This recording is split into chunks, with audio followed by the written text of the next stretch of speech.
جے ناتیاں دھوتیاں رب ملدا تے ملدا کمبیاں مچھیاں نوں، یعنی اگر نہانے دھونے سے رب ملتا تو مچھلیوں کو اور کچھووں کو اللہ مل جاتا، وہ تو ہر وقت ہی نہاتے رہتے ہیں۔ جے ناتیاں دھوتیاں رب ملدا تے ملدا کمبیاں مچھیاں نوں، یہ ذکر کیتیاں رب ملدا تے ملدا کال کڑیچیاں نوں۔ ایک چھوٹا سا جاندار ہوتا ہے، پرندہ سا، ہم اس کو اپنی زبان میں کال کڑیچی کہتے ہیں۔ وہ آ کے دیوار یا چھت کے ساتھ چپک جاتا ہے اور ساری رات آواز نکالتا رہتا ہے۔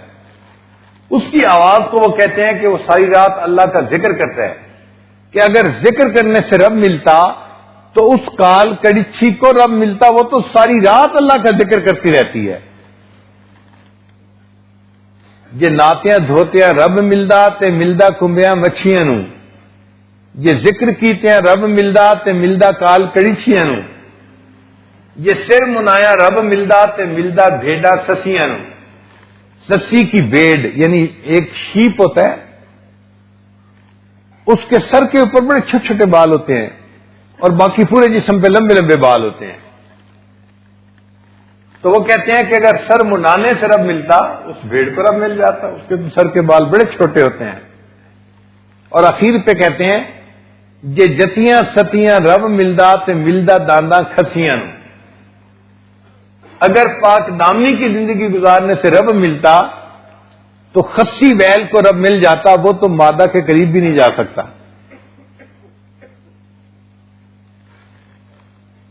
تو اب ان کا کلام ذرا پھر سنیے۔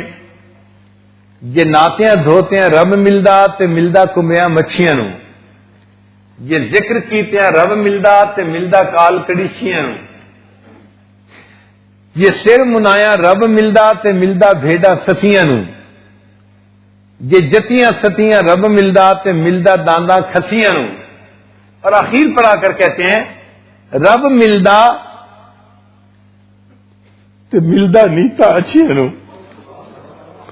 رب اگر ملتا ہے تو اچھی نیت والوں کو ملا کر، اگر ہمارے اندر اچھی نیت نہیں ہے تو رب نہیں ملے گا۔ نمازیں بھی پڑھتے ہیں، بدخواہی بھی کرتے ہیں، ذکر بھی کرتے ہیں، بدخواہی بھی کرتے ہیں، اللہ کے راستے میں وقت بھی لگاتے ہیں، بدخواہی بھی کرتے ہیں۔ ایک ہی مسجد ہے، دو نمازی، دونوں کلمہ پڑھنے والے، دونوں کی داڑھی ہیں، دونوں کے سروں پہ ٹوپی ہیں، اور ایک دوسرے کے ساتھ بدخواہی کر رہے ہوتے ہیں۔ دین کہاں بچا؟ جہاں بدخواہی آئی دین وہاں سے رخصت ہو گیا۔ الدین النصیحہ، دین سراسر خیر خواہی ہے، تو ہمیں دوسرے بھائی کا خیر خواہ بن کے زندگی گزارنی چاہیے۔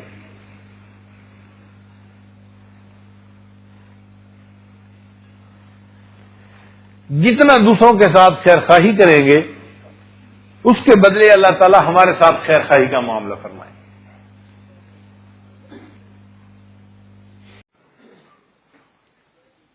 الحمد للہ وکفی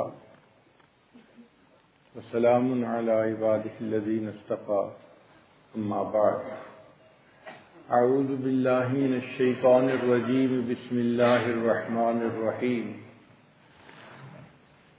وَأَمَّا مَا يَنفَعُ النَّاسَ فَيَمْكُثُ فِي الْأَرْضِ سُبْحَانَ رَبِّكَ رَبِّ الْعِزَّةِ عَمَّا يَصِفُونَ وَسَلَامٌ عَلَى الْمُرْسَلِينَ وَالْحَمْدُ لِلَّهِ رَبِّ الْعَالَمِينَ۔ اللهم صل على سيدنا محمد وعلى آل سيدنا محمد وبارك وسلم۔ انسان کو اللہ رب العزت نے عقل کے نور سے نوازا ہے، عقل کی نعمت سے نوازا ہے، جس سے یہ اچھائی اور برائی میں تمیز کر لیتا ہے، خیر اور شر میں فرق کر لیتا ہے، دوست اور دشمن کو پہچان لیتا ہے۔ یہ بڑی نعمت ہے جو انسان کو اللہ نے عطا فرمائی، اور اس کی وجہ سے یہ دوسرے کی حالت کو محسوس کرتا ہے، دوسرا انسان خوش ہے یا پریشان ہے، دوسرے کے دل پہ کیا بیت رہی ہوگی یہ اس کا اندازہ لگا لیتا ہے. اس لیے اس کے اندر ہمدردی پیدا ہوتی ہے. تکلیف ایک بندے کو پہنچتی ہے اور آنسو دوسرے کی آنکھ سے آ رہے ہوتے ہیں، اس لیے کہ وہ محسوس کر رہا ہوتا ہے کہ میرے بھائی کے اوپر اس وقت مشکل ہو رہا ہے. یہ ہمدردی اور جو خیرخواہی کا جذبہ ہے یہ اللہ کو بہت پسند ہے. اللہ تعالیٰ نے ہمدردی اور خیرخواہی جانوروں کے اندر بھی رکھی ہے، جن کو ہم کہتے ہیں نا کہ ان کے اندر عقل کامل نہیں، جو تھوڑی بہت ہے اس کی وجہ سے جانور بھی ایک دوسرے کی خیرخواہی کرتے ہیں. قرآن مجید میں بھی اس کا تذکرہ ہے. ایک سورت ہے اس کا نام ہے النمل، چیونٹی. اب اللہ کا کلام اس مالک الملک کا، اور اس کے اندر چیونٹی کے نام پر ایک سورت کا نام عجیب لگتا ہے. کیوں چیونٹی کے نام پہ اس کا نام رکھا گیا؟ اس میں ایک چیونٹی کا واقعہ ہے. حضرت سلیمان علیہ السلام ایک مرتبہ سفر کر رہے تھے اپنی فوج کے ساتھ. راستے میں کچھ چیونٹیاں پھر رہی تھی، تو ایک چیونٹی نے محسوس کیا کہ اگر لشکر آئے گا تو چیونٹیاں تو پاؤں کے نیچے آ کے پھس جائیں گی. اس نے دوسری چیونٹیوں کو آواز لگائی، یا ایتھا النمل ادخلوا مساکنکم، اے چیونٹیوں اپنے بلوں میں گھس جاؤ، اپنی جان بچا لو. ایک چیونٹی کی دوسری چیونٹی کے ساتھ خیرخواہی اللہ کو اتنی پسند آئی، اللہ نے اس کا تذکرہ قرآن مجید میں کر دیا اور چیونٹی کے نام پہ سورت کا نام رکھ دیا. قیامت تک کے لیے اس چیونٹی کو اللہ نے عزت بخشی.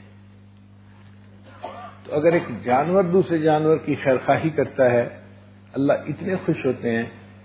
ایک انسان دوسرے انسان کی خیرخواہی کرے اللہ کتنے خوش ہوں. ہمیں ایک مرتبہ افریقہ کے جنگل میں سے گزرنے کا موقع ملا تو لوگوں نے ہمیں وہاں عجیب و غریب قصے سنائے جنگل کے، جو رہنے والے ہیں وہاں کے. کہنے لگے کہ ایک جگہ ندی تھی تو جانور روزانہ پانی پینے کے لیے آتے تھے، اور چونکہ اور قریب کوئی پانی کا دوسرا سورس نہیں تھا تو سب جانور وہیں آتے تھے. شیر چیتا بھی وہیں آتا، ہاتھی بھی آتے، باقی جانور بھی آتے. اور روزانہ چونکہ بہت پانی کنزیوم ہو جاتا تھا تو پانی گھٹتا جا رہا تھا، اور جو ندی کا کنارہ تھا اس کی زمین گیلی تھی. ایک دریائی گھوڑا ہوتا ہے جو ہمارے ملک میں تو نہیں پایا جاتا، لیکن افریقہ کے دریاؤں میں ہپو اس کو کہتے ہیں.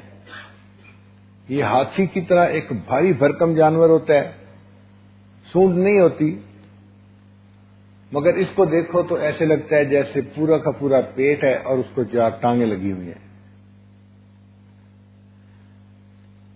اب یہ ایک بھاری جانور پیاسا تھا، پانی پینے کے لیے آیا.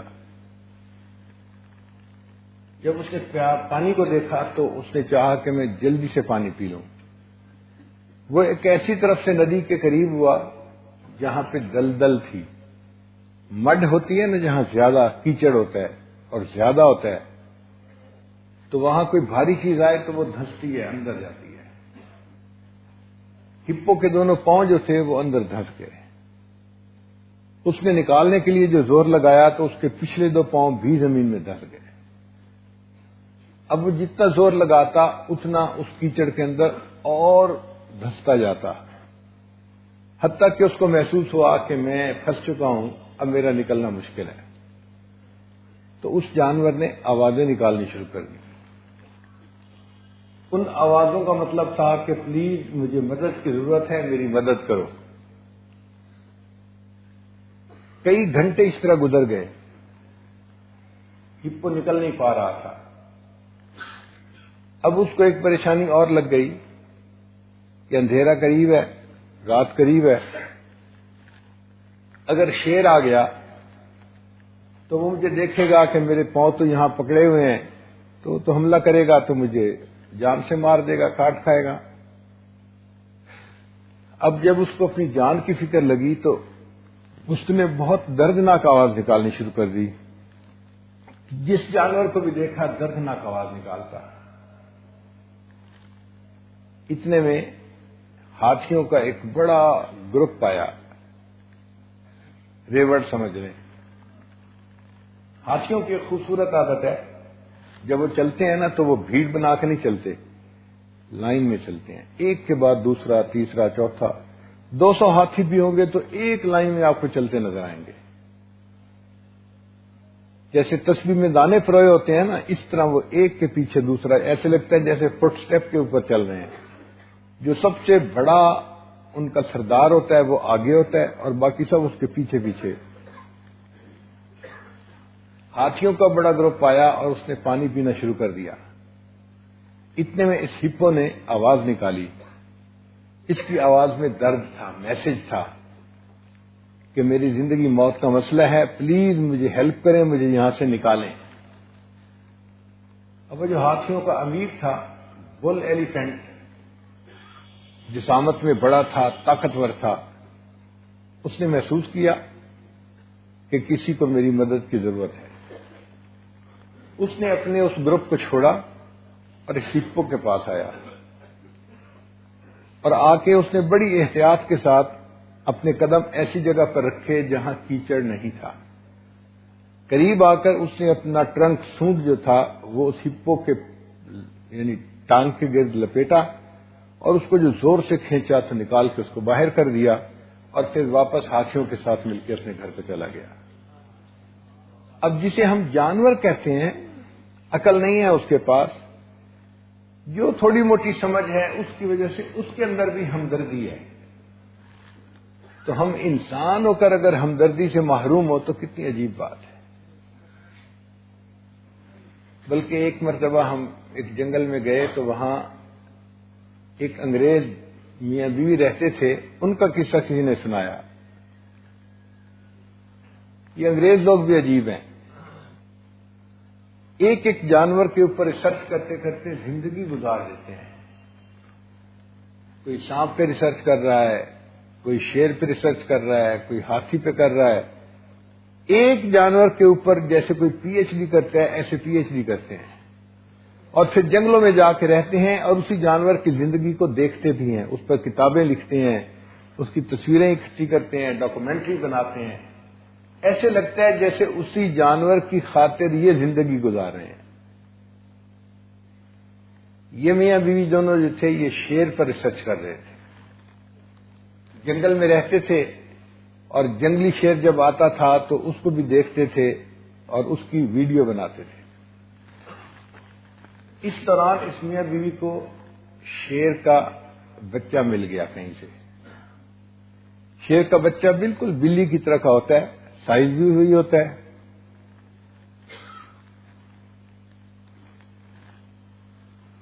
اب اس جانور، اس بچے کو خرید کر وہ آدمی گھر لایا انگریز. اس نے اپنی بیوی کو کہا کہ اس کو ہم گھر میں پالیں گے. اب بچے کو تو دودھ چاہیے ہوتا ہے، تو شیرنی تو وہاں تھی نہیں، تو انہوں نے سوچا کہ ہم فیڈر کے ذریعے اس کو دودھ پلائیں گے. تو جو پالتو ہوتے ہیں بچے ان کو فیڈر کے ذریعے دودھ پلایا جاتا ہے. جب ماں نے اس کے لیے فیڈر بنایا اور اس کو پلانے لگی تو ان دونوں کی ایک بیٹی تھی جس کی عمر تھی تقریباً 3 سال. وہ جھگڑا کرنے لگی، ماما اس کو میں دودھ پلاؤں گی. تو ماں نے اس بچی کو دے دیا. اب وہ 3 سال کی بچی اماں کی طرح بن کے بیٹھی اور اس نے بچے کو بلی کی جیسے بچے کو اپنی گود میں لے لیا اور اس کو فیڈر پلانا شروع کر دیا. بچے نے بھوک لگی ہوئی تھی تو فیڈر پی لیا. اب یہ روز کا معمول. اس بچی کا محبوب مشغلہ تھا، اس نے صبح شام اس چھوٹے سے بچے کو دودھ پلانا ہوتا تھا. بچہ دودھ پیتا گیا اور بڑا ہوتا گیا. شیر 2 سال کی عمر میں بھرپور جوان شیر بن جاتا ہے. انسان کو تو جوان ہونے میں 15 سال لگتے ہیں نا. اب بچی 5 سال کی ہوئی اور شیر 2 سال کا بھرپور نوجوان شیر بن گیا. وزن بھی اس کا زیادہ ہو گیا اور قد کاٹ بھی بڑھ گیا. اور اب اس کو دودھ کی بجائے گوشت کی ضرورت تھی، تو ماں باپ نے اس کو گوشت کھلانا شروع کر دیا۔ مہمان لوگ آتے ہیں ان کے پاس تو وہ کہتے کہ تمہاری بچی اس شیر کے پاس بیٹھتی ہے، اس کے ساتھ کھیلتی ہے، شیر کسی کا دوست نہیں ہوتا، اگر کسی دن اس کو کسی بات پہ غصہ آ گیا تو وہ تمہاری بیٹی کو کھا لے گا، جیسے لوگ کھیرا کھا لیتے ہیں، شیر نے اس بچی کو اس طرح کھا لینا ہے۔ اور ماں باپ شیر کو دیکھتے کہ اتنا طاقتور ہے اور بڑا ہو گیا ہے تو وہ بھی ڈرتے، دل میں گھبراتے کہ ہماری بیٹی کا کیا بنے گا، اور بیٹی بھی اکلوتی تھی تو اور بھی زیادہ پیاری تھی۔ حتیٰ کہ کچھ دنوں کے بعد ماں باپ نے فیصلہ کیا کہ ہم اس شیر کو جنگل میں چھوڑ دیتے ہیں تاکہ یہ اپنی زندگی خود گزارے، ہماری بیٹی کی زندگی خطرے میں نہ رہے۔ انہوں نے ایک دن شیر کو آزاد کر دیا، شیر جنگل میں چلا گیا۔ شیر ایک ٹیریٹوریل اینیمل ہے، یعنی یہ اپنی حدود متعین کر لیتا ہے اور پھر اس کے درمیان کسی دوسرے شیر کا آنا پسند نہیں کرتا۔ اگر کوئی آ جائے تو ان کی لڑائی ہوتی ہے، یا دونوں میں سے ایک بھاگ جائے یا ایک دوسرے کو جان سے مار دے۔ جب یہ جنگل میں نکلا تو وہ جو حدود تھی وہ ایک بوڑھے شیر کی تھی، اس نے اس کی مہک کو پہچان لیا اور اپنی باؤنڈری کی حفاظت کے لیے لڑنے آ گیا۔ دونوں کی لڑائی ہوئی، وہ شیر بوڑھا تھا، یہ نوجوان تھا، آپس میں جب لڑائی ہوئی تو نوجوان شیر غالب آیا اور بوڑھا شیر وہاں سے بھاگ گیا۔ اب دستور یہ ہے کہ جو شیر بھاگ جاتا ہے، جو اس کے بیوی بچے ہوتے ہیں ان کو جیتنے والا شیر اپنا لیتا ہے، اپنی فیملی بنا لیتا ہے۔ اب اس کے پاس جو دو چار شیرنیاں تھیں وہ اس کے ساتھ رہنے لگ گئیں، اور اس نئے شیر نے جنگلی زندگی گزارنی شروع کر دی۔ اب کھانے کو گوشت تو تھا نہیں اس کے لیے، تو یہ جانوروں کو شکار کرتا، کبھی ہرن کا شکار کرتا، کبھی کدو کا، کبھی زیبرا کا، کبھی زراف کا۔ اب جانور کو مارنا مستقل ایک ہنر ہے، چونکہ اس کو خوراک کی ضرورت تھی اس نے یہ ہنر سیکھ لیا، دوسرے کو جانور کو جان سے مارنے کا، تو باقاعدہ جنگلی شیر بن گیا۔ ایک مہینے کے بعد یہ شیر کہیں اس گھر کے قریب سے گزر رہا تھا تو اس نے گھر کو پہچان لیا، تو اس نے وہاں پہ بیٹھ گیا اور آواز نکالی۔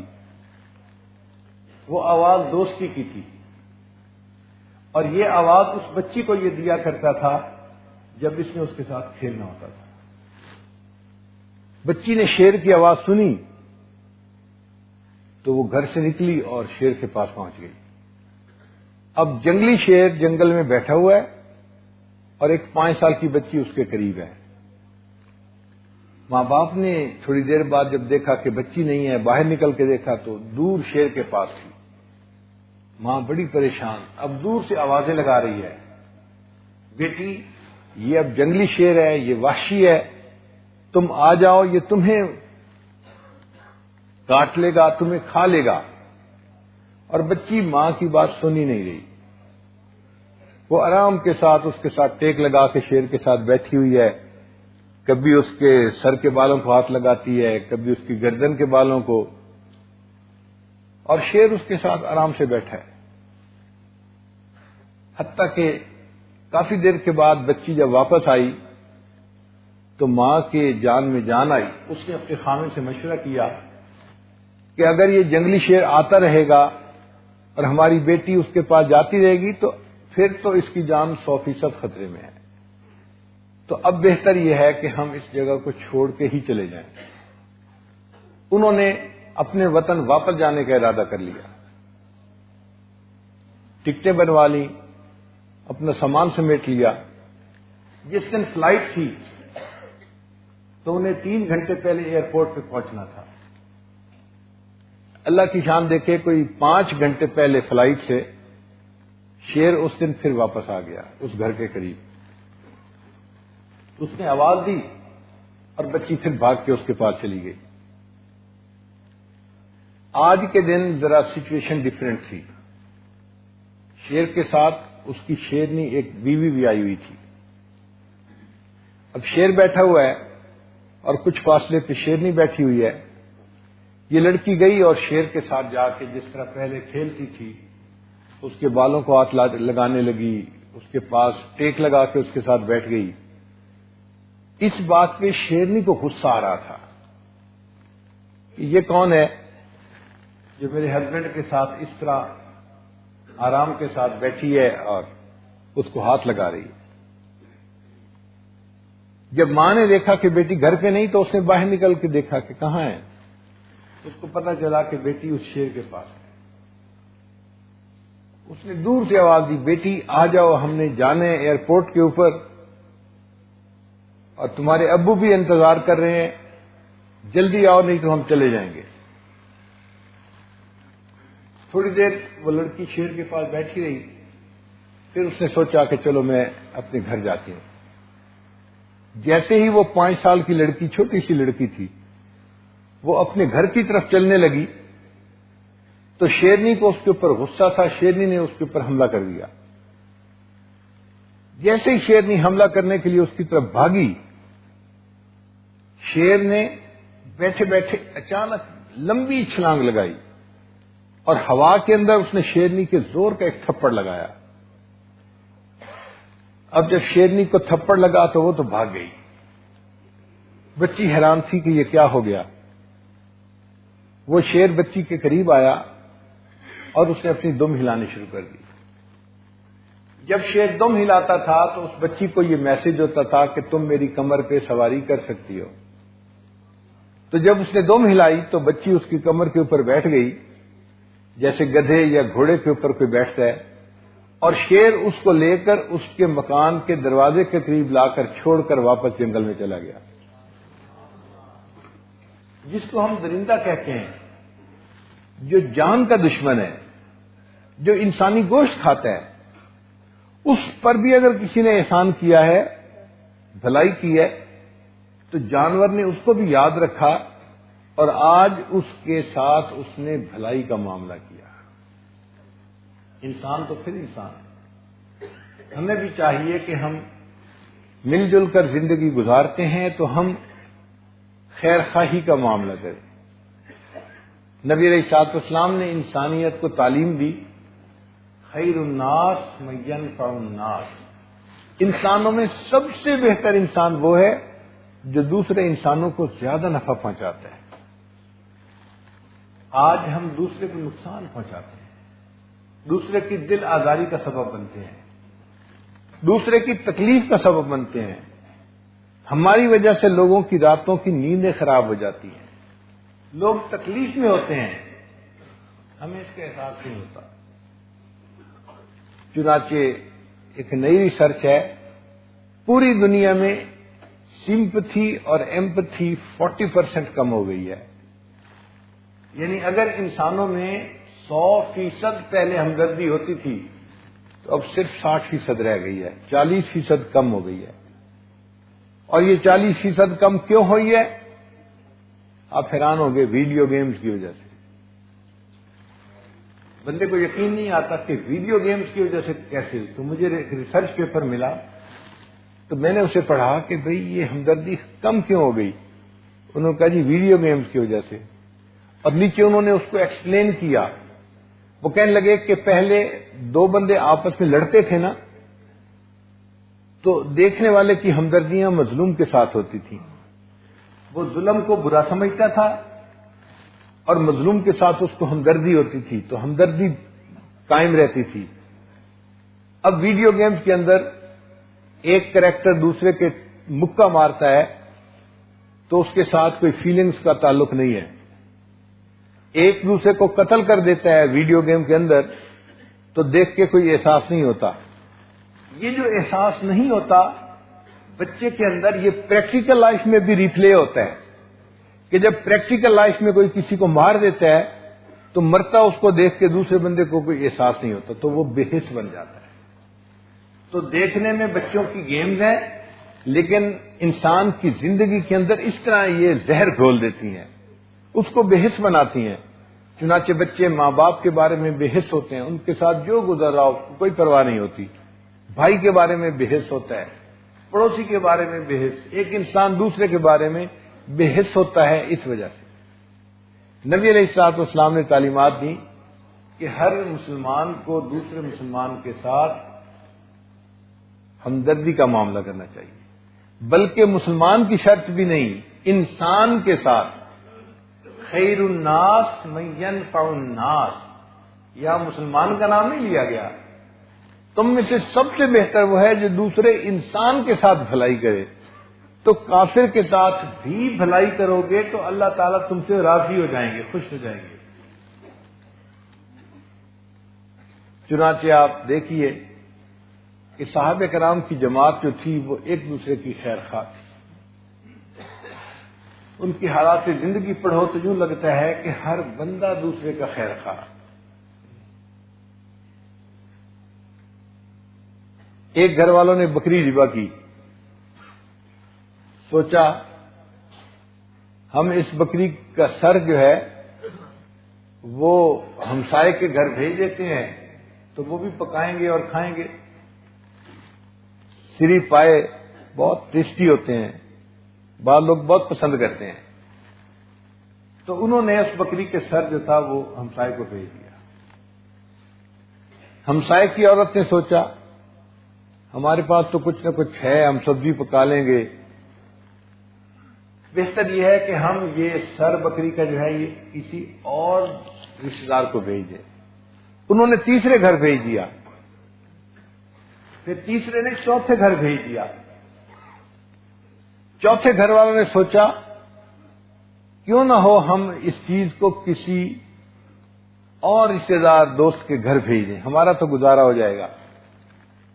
وہ جو پانچویں تھے انہوں نے اسی گھر واپس بھیجا جنہوں نے بکری کو ذبح کیا تھا.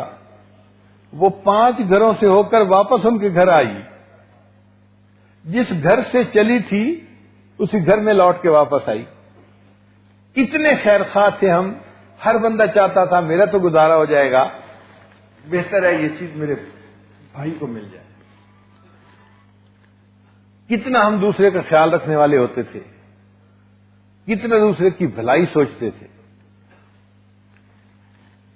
سیدنا عثمان غنی اللہ عنہ نے ایک وقت میں شام سے گندم منگائی اور ان کے اونٹوں کا قافلہ کئی 100 اونٹوں پہ مشتمل تھا. وہ ایسے وقت میں مدینہ طیبہ پہنچا کہ جب گندم بالکل آلموسٹ ختم ہو گئی تھی.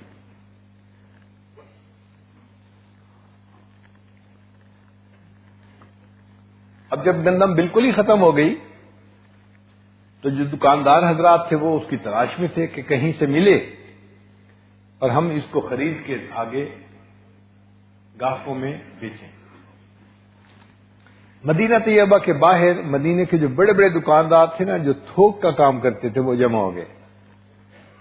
انہوں نے عثمان غنی اللہ عنہ سے کہا کہ جی بہتر ہے کہ آپ ہمارے ساتھ تھوک کا سودا کر لیں، پھر آگے ہم اس کو تھوڑا تھوڑا کر کے کسٹمر کو بیچتے رہیں. انہوں نے فرمایا ٹھیک ہے بھائی، جو مجھے زیادہ نفع دے گا میں اسے بیچ دوں گا. ایک نے کہا خرید کتنی ہے؟ اس نے کہا اتنے کی. اچھا بھائی میں دگنی پرائس لے دوں گا. کہ نہیں تھوڑا فائدہ ہے. ایک نے کہا میں 3 گنا پرائس دوں گا، ایک نے 4 گنا، ایک نے 5 گنا. آپ یوں سمجھیں کہ ایک بندہ ایسا بھی تھا جس نے کہا جی آپ نے 100 کی بوری خریدی ہے نا 100 روپے کی، تو 10 گنا پرائس 1000 کی بوری میں خریدتا ہوں. عثمان غنی نے کہا نہیں تھوڑا فائدہ ہے، مجھے زیادہ چاہیے.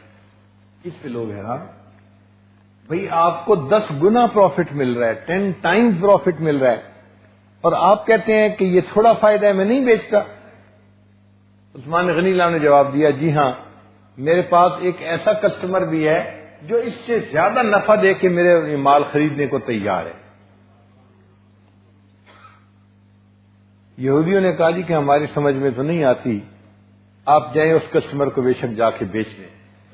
عثمان غنی نے وہ جتنے 100 اونٹ تھے ان کی گندم ساری کی ساری مدینہ کے مسلمانوں کے اندر تقسیم کر دی. اور کہا کہ اللہ تعالیٰ مجھ سے 70 گنا پروفٹ کا وعدہ کرتا ہے، میں اللہ کے ہاتھ کیوں نہ بیچوں کہ مجھے یہاں پروفٹ سب سے زیادہ ملے گا۔ اتنی خیر خواہی تھی ہمارے اندر۔ نبی اسلام نے ارشاد فرمایا تھا، الدین النصیحہ، دین سراسر خیر خواہی ہے۔ اس میں الدین معرفہ ہے، النصیحہ یہ بھی معرفہ ہے۔ اور زبان جاننے والے سمجھتے ہیں کہ جب خبر مبتدا دونوں معرفہ ہونا تو ان میں حصر ہوتا ہے۔ کیا معنی؟ کہ جہاں دین ہے وہیں خیر خواہی ہے، اور جہاں خیر خواہی ہوگی وہیں دین ہوگا۔ یہ ایک دوسرے سے الگ نہیں ہو سکتے۔ ایسا نہیں ہو سکتا کہ میں دیندار بھی ہوں اور میں کسی کا بدخواہ بھی ہوں، پاسبل ہی نہیں ہے۔ اگر میں بدخواہ ہوں تو میں دیندار نہیں ہوں، اور اگر میں دیندار ہوں تو میں بدخواہ نہیں بن سکتا۔ یہ دو چیزیں لازم و ملزوم ہیں، ان میں چولی دامن کا ساتھ ہے، یہ جدا نہیں ہو سکتی۔ تو نبی علیہ الصلوۃ والسلام نے صحابہ کرام کو خیر خواہی سکھائی تھی، اور خیر خواہی کے ایسے عجیب و غریب واقعات ہیں کہ آپ حیران ہو جائیں گے۔ بعض کتابوں میں یہ واقعہ بنی اسرائیل کا لکھا ہے، اور بعض کتابوں میں یہ عمر بن خطاب عنہ کے زمانے کا لکھا ہے۔ ہو سکتا ہے کہ وہاں بھی ہوا ہو اور یہاں پھر ریپیٹ بھی ہوا ہو۔ عمر عنہ کا زمانہ خلافت ہے۔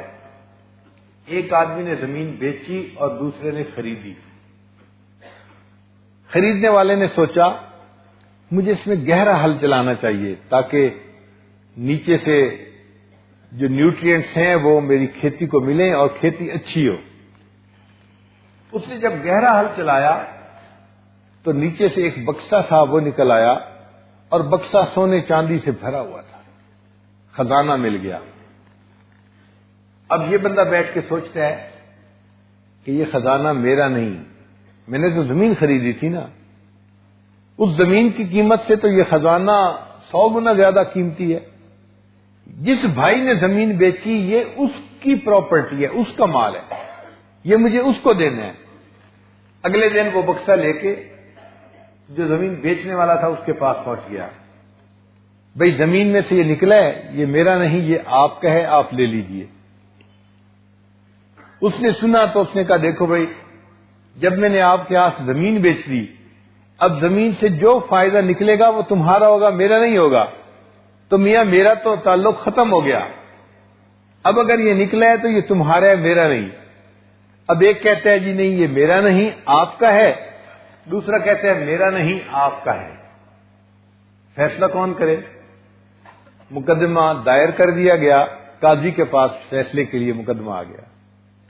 آج مقدمے دائر ہوتے ہیں، مگر ایک پارٹی کہتی ہے یہ میرا حق ہے، دوسری پارٹی کہتی ہے نہیں یہ میرا حق ہے۔ ایک پارٹی کہتی ہے میں اپنے حق کی خاطر اپنا سارا مال خرچ کر دوں گا، دوسری پارٹی کہتی ہے ہم اپنے حق کی خاطر خون کا آخری قطرہ بھی بہا دیں گے۔ ہماری عدالتوں کے اندر آج عداوتیں تقسیم ہوتی پھرتی ہیں۔ یہ اس دور کی عدالتیں تھیں کہ جب خیر غالب تھی۔ مقدمہ ایسا، ایک کہتا ہے جی میرا نہیں یہ اس کا حق ہے، دوسرا کہتا ہے نہیں جی میرا نہیں یہ اس کا حق ہے۔ فیصلہ قاضی کرے۔ قاضی نے مقدمہ سنا تو وہ بھی حیران، فیصلہ کیا کروں بھائی؟ مگر اللہ نے ان لوگوں کو بڑی دانائی عطا فرمائی۔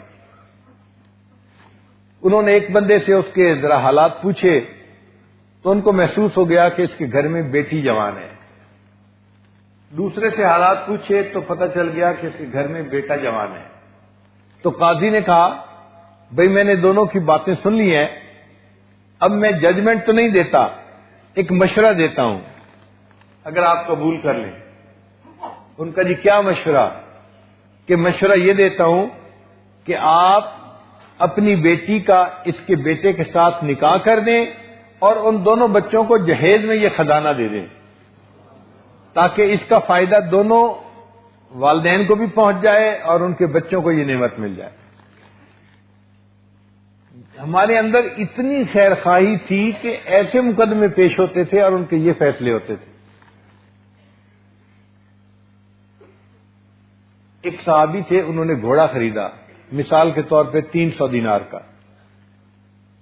گھر لے کے آئے، گھر والوں نے گھوڑے کو دیکھا، انہوں نے کمنٹس دیے، بہت اچھا ہے، بہت فٹ گھوڑا خریدا ہے آپ نے، ہمیں تو لگتا ہے کہ یہ 600 دینار کا ہونا چاہیے تھا، دینے والے نے تمہیں بہت سستا دے دیا۔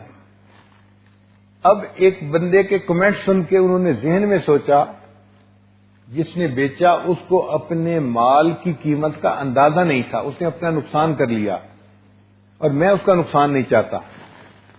اگلے دن 300 دینار اور لے کے اس کے پاس گئے، بھائی میرے بھائیوں نے کہا ہے کہ یہ 600 دینار کا ہوگا، تم نے 300 دینار میں بیچا، میں آپ کا نقصان نہیں کرنا چاہتا، آپ مجھ سے 300 دینار اور لے لیجئے۔ آپ نے دنیا میں ایسے خریدار دیکھے کہ جو دکاندار کی ایسی ہمدردی کر رہے ہوں؟ کچھ دنوں کے بعد انہوں نے اپنے دوستوں کی دعوت دی، دوستوں نے کہا جی ہم آپ کے اس گھوڑے کے اوپر ذرا سواری کریں گے۔ جب گھوڑے پہ سواری کی اور گھوڑے کو بھگایا تو وہ گھوڑا تو بہت ہی برق رفتار تھا، تیز رفتار بھاگتا تھا، لوگ حیران ہو گئے، تمہیں تو بڑا چیمپئن قسم کا گھوڑا مل گیا، وہ خدا کے بندے اس کی قیمت تو 900 بھی جو ہے وہ کم ہے، تمہیں تو بہت سستا مل گیا، اٹس اے اسٹیل، یہ تو 900 کا ہے۔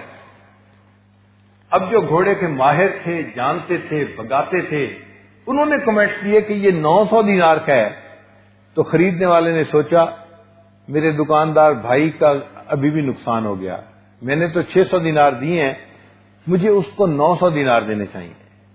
اگلے دن پھر 300 دینار دے کے اس مالک کے پاس پہنچ گیا، بھئی آپ کو اپنے گھوڑے کی ویلیو کا اندازہ نہیں تھا، آپ نے سستا بیچ دیا، میں آپ کا نقصان نہیں کرنا چاہتا، میں 300 دینار اور لے کے آیا ہوں، آپ لے لیجئے۔ اس نے کہا بھئی میں نے 600 دینار لے تو لیے، اب اور میرا کوئی حق نہیں بنتا۔ اس نے کہا دیکھو آپ نے بیچا، میں نے خریدا، لیکن تھرڈ پارٹی جو ماہر لوگ ہیں وہ کہتے ہیں کہ ویلیو اس کی 900 دینار ہے، تو ان کی اسیسمنٹ کی وجہ سے مجھے آپ کو 300 دینار اور دینے ہیں۔ چنانچہ اس بندے نے 300 دینار اور پے کیے اور 900 دینار کا گھوڑا خریدا گیا۔ بیچنے والے نے 300 بیچا تھا، پیمنٹ کرنے والے نے 900 دینار کی پیمنٹ کر کے اس کو خریدا۔ ایک وقت تھا کہ ہمارے اندر دوسرے بھائی کے ساتھ خیر خواہی کے ایسے جذبات ہوتے تھے، ہم اس کا نقصان پسند نہیں کرتے تھے، ہمارے اندر صحیح معنوں میں خیر خواہی تھی دوسرے انسانوں کی۔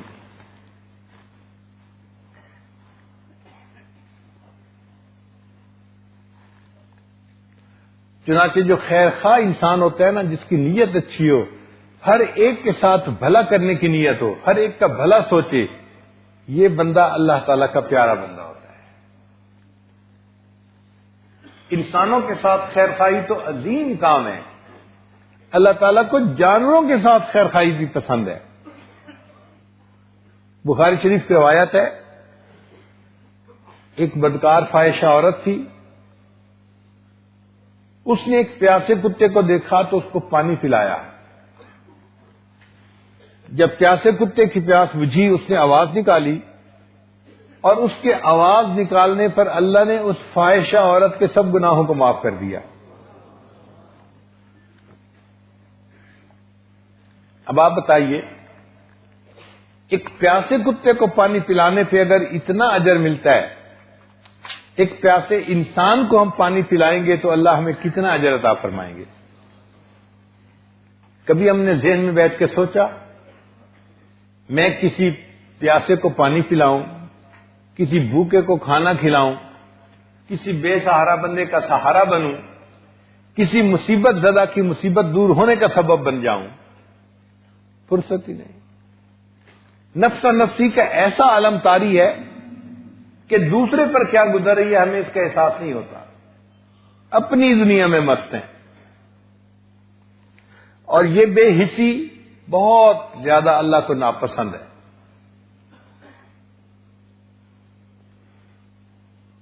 جس دور میں ہم پوری دنیا کے اندر رول کر رہے تھے، مسلمان سب سے زیادہ غالب قوم تھے دنیا میں، اس دور میں ہمارے اخلاق کچھ اور تھے، ہمارے اندر خیرخواہی تھی۔ چنانچہ کافروں نے سوچا کہ مسلمان جہاں جاتے ہیں میدان مار لیتے ہیں، ذرا دیکھنا چاہیے کہ ان کے اندر کون سی عادتیں ہیں جس کی وجہ سے مدد ان کے ساتھ ہے، ہم بھی ان اخلاق کو اپناتے ہیں۔ انہوں نے ایک بندے کو تیار کیا اور بغداد بھیجا۔ بغداد اس زمانے میں مسلمانوں کا مرکز ہوتا تھا۔ وہ آدمی سفر کر کے آیا اور بھوک لگی ہوئی تھی، ایک ریسٹورینٹ دیکھا، اس نے کہا چلو میں بھی یہاں پہ کھانا کھا لیتا ہوں۔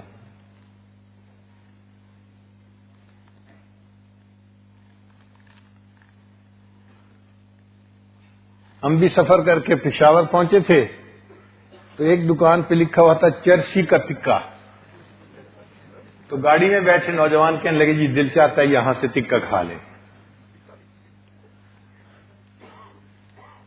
تو اس نے فیصلہ کیا کھانا کھانے کا، کھانے کا آرڈر کیا، بیٹھ کے کھانا کھانے لگا۔ اب اس دوران اس نے دیکھا کہ ایک اور آدمی بھی قریب بیٹھا کھانا کھا رہا ہے، اور وہ کبھی کبھی اس کی طرف معنی خیر نظروں سے دیکھتا بھی ہے۔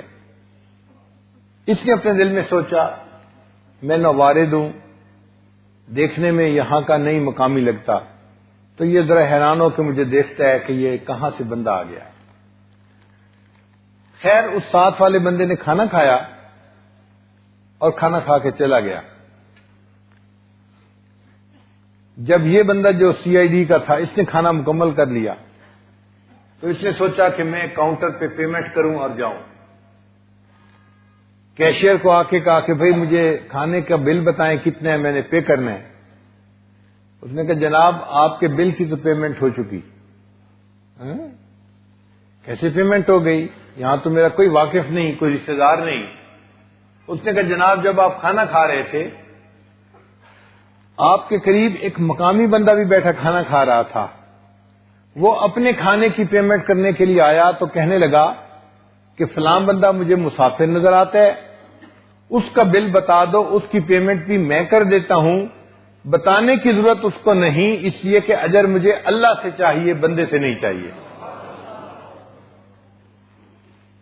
وہ سن کے حیران ہو گیا کہ یہ مسلمان ایسے ہیں، ایک بندہ مسافر سمجھ کے اس کی مہمان نوازی کرتا ہے اور صرف بتانا بھی پسند نہیں کرتا کہ مجھے اس کے جواب میں شکریہ کا لفظ بھی نہیں سننا، مجھے اللہ سے اجر چاہیے، اللہ جانتا ہے۔ بڑا متاثر ہوا۔ اس نے کہا چلو خیر آگے دیکھتے ہیں کیا ہوتا ہے۔ بازار میں چل رہا تھا، اس کو خیال آیا کہ فلاں چیز میرے پاس نہیں ہے۔ مثال کے طور پہ رات میں مجھے بیٹری کی ضرورت پیش آئے گی، آج کل تو بجلی ہوتی ہے نا، تو بجلی کے کمکمے ہر جگہ جل جاتے ہیں۔ اس زمانے میں مغرب کے بعد اندھیرا ہو جاتا تھا تو چلنے والوں کو لائٹ کی ضرورت پڑتی تھی۔ اس نے کہا کہ میں دن کی روشنی ہے ٹارچ لے لوں۔ ایک دکان پہ گیا، ٹارچ چاہیے۔ اس نے کہا مل جائے گی۔ کتنے میں؟ 20 دینار میں۔ اچھا بھائی ایک دے دو۔ اس نے کہا اچھا بھائی میری ایک بات آپ مان لیں، بجائے مجھ سے خریدنے کے یہ جو سامنے والا دکاندار ہے نا اس کے پاس چلے جائیں، اسی قیمت میں یہی چیز آپ کو وہاں سے مل جائے گی۔ یہ بندہ اس دکاندار کے پاس گیا، پوچھا تو اس کو 20 دینار میں وہیں سے ٹارچ مل گئی۔ اب یہ حیران بڑا ہوا کہ دکاندار اپنے کسٹمر کو تو دوسری دکان پہ نہیں بھیجتا، اس نے کیوں بھیجا ہے؟ اس نے واپس آ کے پھر اس سے پوچھا بھئی آپ کے پاس ٹارچ تھی نہیں یا آپ بیچنا نہیں چاہتے تھے؟ اس نے کہا بھئی ٹارچ بھی میرے پاس تھی، میں بیچنا بھی چاہتا تھا، لیکن میں نے پسند کیا کہ مجھ سے خریدنے کے بجائے آپ اس دکاندار سے خریدیں۔ اس نے کہا یہ کیوں؟ جواب دیا کہ میں آج سارا دن کئی گاہکوں کو سامان بیچ چکا ہوں اور میں نے یہ دیکھا کہ سامنے والے دکاندار کے پاس کوئی گاہک نہیں آیا، تو میں نے سوچا کہ آپ یہ سودا اس سے خرید لیں گے، جو اس کو پرافٹ ہو جائے گا، اس کے بیوی بچوں کا آج رات کا گزارا ہو جائے گا۔ آپ نے دنیا میں ایسے دکاندار دیکھے؟ تو ایک دور تھا کہ جب ہمارے اخلاق صحیح معنوں میں مسلمانوں والے اخلاق تھے تو ہمارے اندر دوسرے کی اتنی خیر خواہی ہوتی تھی، ہم دوسرے کا بھلا سوچتے تھے، دوسرے کی اچھائی سوچتے تھے۔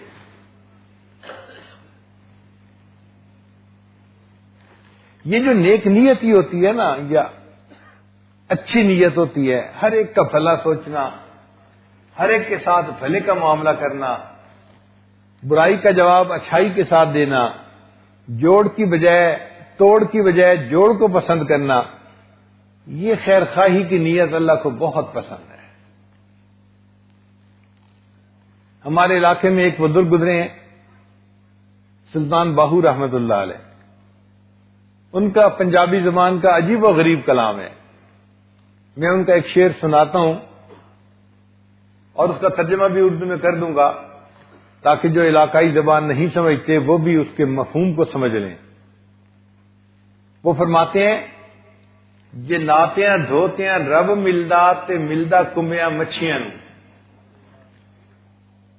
یعنی اگر نہانے دھونے سے رب ملتا تو مچھلیوں کو اور کچھووں کو اللہ مل جاتا، وہ تو ہر وقت ہی نہاتے رہتے ہیں۔ یہ ناتیاں دھوتیاں رب ملدا تے ملدا کمیاں مچھیاں نوں، یہ ذکر کیتیاں رب ملدا تے ملدا کال کڑیچیاں نوں۔ ایک چھوٹا سا جاندار ہوتا ہے، پرندہ سا، ہم اس کو اپنی زبان میں کال کڑیچی کہتے ہیں۔ وہ آ کے دیوار یا چھت کے ساتھ چپک جاتا ہے اور ساری رات آواز نکالتا رہتا ہے۔ اس کی آواز کو وہ کہتے ہیں کہ وہ ساری رات اللہ کا ذکر کرتا ہے، کہ اگر ذکر کرنے سے رب ملتا تو اس کال کڑیچی کو رب ملتا، وہ تو ساری رات اللہ کا ذکر کرتی رہتی ہے۔ یہ ناتیاں دھوتیاں رب ملدا تے ملدا کمبیاں مچھیاں نوں، یہ ذکر کیتیاں رب ملدا تے ملدا کال کڑیچیاں نوں، یہ سر منایا رب ملدا تے ملدا بھیڈا سسیاں نوں۔ سسی کی بھیڑ یعنی ایک شیپ ہوتا ہے،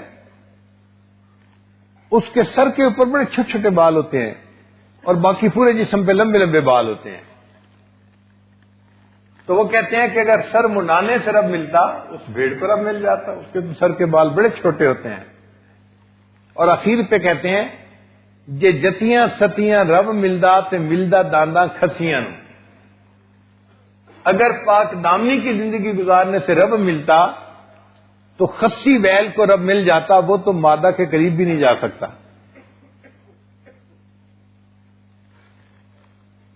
تو اب ان کا کلام ذرا پھر سنیے، یہ ناتیاں دھوتیاں رب ملدا تے ملدا کمیاں مچھیاں نوں، یہ ذکر کیتیاں رب ملدا تے ملدا کال کڑیچیاں نوں، یہ سر منایا رب ملدا تے ملدا بھیڈا سسیاں نوں، یہ جتیاں ستیاں رب ملدا تے ملدا دانداں کھسیاں نوں۔ اور آخر پر آ کر کہتے ہیں، رب ملدا تے ملدا نیتا اچھیاں نوں، رب اگر ملتا ہے تو اچھی نیت والوں کو ملا کرتا ہے، اگر ہمارے اندر اچھی نیت نہیں ہے تو رب نہیں ملے گا۔ نمازیں بھی پڑھتے ہیں، بدخواہی بھی کرتے ہیں، ذکر بھی کرتے ہیں، بدخواہی بھی کرتے ہیں، اللہ کے راستے میں وقت بھی لگاتے ہیں، بدخواہی بھی کرتے ہیں۔ ایک ہی مسجد ہے، دو نمازی، دونوں کلمہ پڑھنے والے، دونوں کی داڑھی ہیں، دونوں کے سروں پہ ٹوپی ہیں، اور ایک دوسرے کے ساتھ بدخواہی کر رہے ہوتے ہیں۔ دین کہاں بچا؟ جہاں بدخواہی آئی، دین وہاں سے رخصت ہو گیا۔ الدین النصیحہ، دین سراسر خیر خواہی ہے، تو ہمیں دوسرے بھائی کا خیر خواہ بن کے زندگی گزارنی چاہیے۔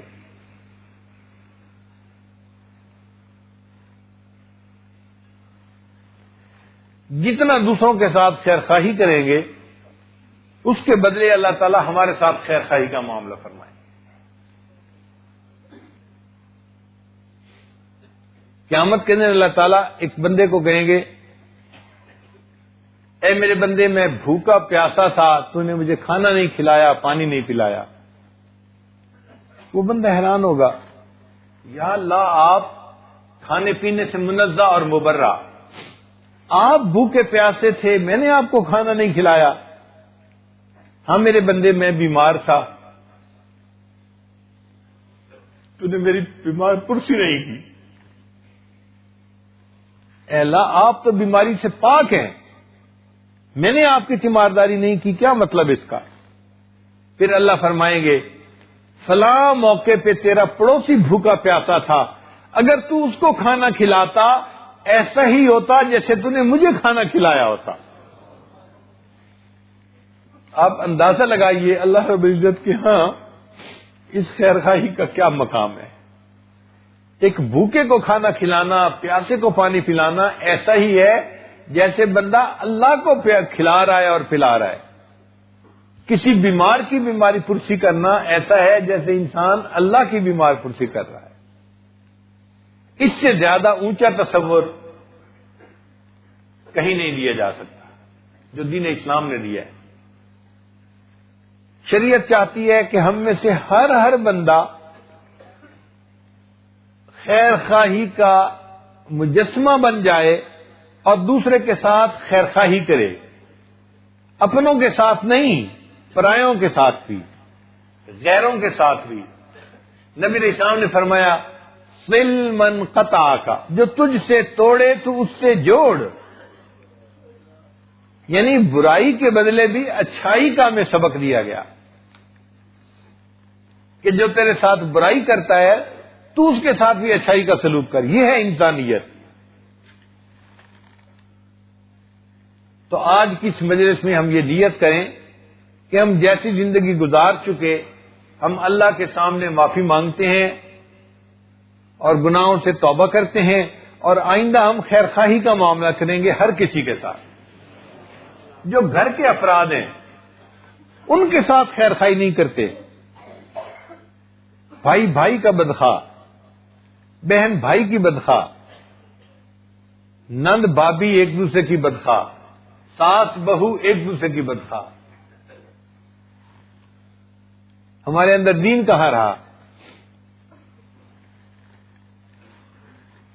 تو خیر خواہی کی زندگی گزارنے کی دل میں نیت کر لیجئے، اور پھر اس کی برکتیں دیکھیے کہ اس کی وجہ سے اللہ کیا برکتیں عطا فرماتے ہیں.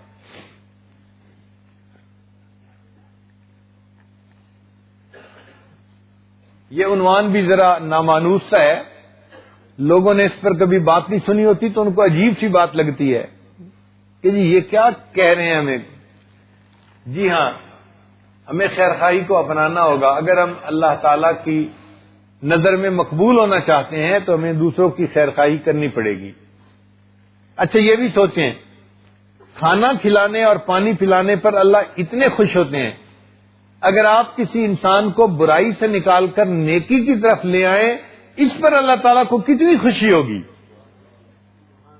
جو دعوت کے راستے میں وقت لگاتے ہیں یا نیکی کی طرف لوگوں کو بلاتے ہیں، یہ لوگ اللہ کو کتنے پیارے ہوں گے.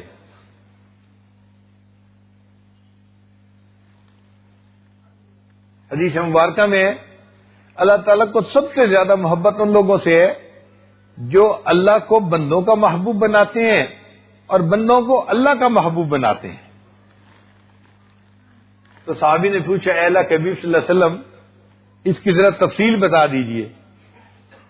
فرمایا کہ جو لوگوں کے سامنے اللہ کی رحمت کے تذکرے کرتے ہیں اور بندوں کو نیکی کی طرف کھینچتے ہیں، اور بندے گناہوں کو چھوڑ دیتے ہیں اور وہ گناہوں کو چھوڑنے کی وجہ سے اللہ کے محبوب بن جاتے ہیں بندے، اور جو بندوں کے سامنے اللہ کی رحمت کے ایسے تذکرے کرتے ہیں کہ بندے اپنے اللہ سے پیار کرنے لگ جاتے ہیں.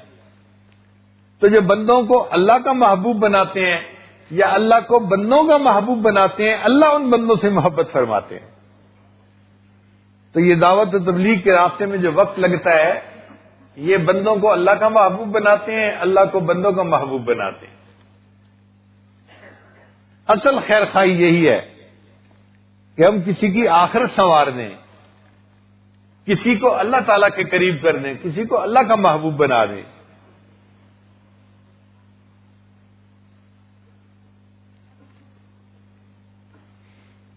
ایک بزرگ گزرے ہیں عثمان خیر آبادی رحمت اللہ علیہ، ان کی بقالہ کی دکان تھی، کریانے کی دکان تھی، اور اس زمانے میں روپے پیسے جو تھے نا یہ سکے کی شکل میں ہوتے تھے. آج کل تو کاغذ اور پلاسٹک میں کرنسی آ گئی ہے نا، پہلے وقتوں میں سکے ہوتے تھے. ہم نے بھی جو اپنا بچپن کا دور گزارا ہے تو سکے ہوتے تھے، چاندی کا روپیہ ہوتا تھا، اور پھر آگے آنے اور جو پیسے تھے وہ کاپر کے اور برونز کے بنے ہوئے ہوتے تھے. اب یہ جو سکے تھے یہ ہاتھوں میں کثرت سے آتے جاتے تھے، ان کا اوپر کا پرنٹ گھس جاتا تھا، پڑھا ہی نہیں جاتا تھا کہ اس کے اوپر کیا لکھا ہوا ہے. تو جب پڑھا نہیں جاتا تھا تو دکاندار کہتے تھے یہ کھوٹا سکہ ہے، واپس لے جاؤ. عثمان خیر آبادی کے پاس کئی لوگ آتے اور کھوٹے سکے لے کے آتے، وہ پہچان بھی لیتے مگر ان کو سودا دے دیتے، نہ نہیں کرتے تھے، اور کھوٹے سکے کو ایک الگ کونے میں ڈال دیتے تھے. ساری زندگی ان کا یہی معمول رہا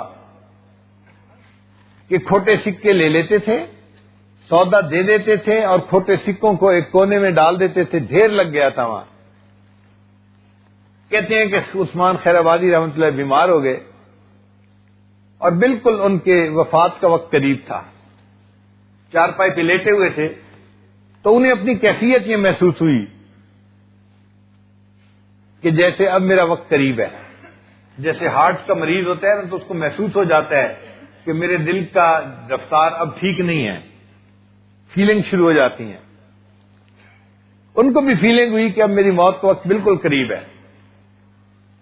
تو بستر کے اوپر اٹھ کر بیٹھ گئے اور اللہ سے یہ دعا مانگنے لگے، یا اللہ میں ساری زندگی تیرے بندوں سے کھوٹے سکوں کو قبول کرتا رہا، اللہ تو بھی میرے کھوٹے عملوں کو قبول فرما لے.